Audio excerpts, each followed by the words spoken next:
Hi, my name is Nate Bowman. I'm Director of Professional Ag Services with Central Valley Ag, here to give you an agronomy update brought to you by the Nebraska Soybean Board.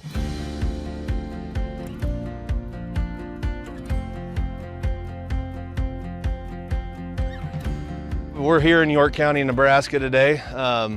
The weather out here is about up lower 70s, soil temps right at 53 degrees as of 5 minutes ago. Planting conditions are looking good. Like I said, soil temps are above 50. Soil moisture is looking very good right now. We don't talk a lot about variable rate seeding in soybeans, but we've seen good results, especially planting lower populations in your high yielding areas. And higher populations in your low yielding areas, i.e. your dry land, hillsides, what have you. You can make variable rate seeding scripts based on your prior year yield histories.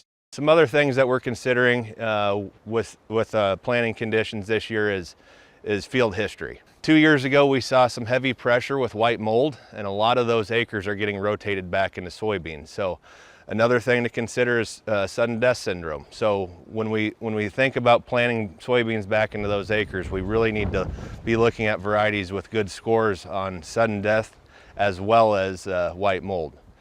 Some other things to consider with those diseases, there are some seed treatments to help you with sudden death, i.e. Saltro and Olivo. And then with white mold, best time to control that is about R1, R3 time frame with a fungicide application. We get a lot of questions around seed treatments this time of year. I know there's always some pressure about, do I need seed treatments or not? Well, in any given soil condition, whether it's cold, saturated, warm, dry, and everything in between, we see those seedling diseases thrive, and it's just depending on what seedling disease is present at that point in time and that point in conditions. And then the last piece that I haven't discussed is weed management. I mean, palmer and water hemp have been a big issue, especially in this geography and other parts of Nebraska as well. When we consider weed management, we also need to take traits into mind, right?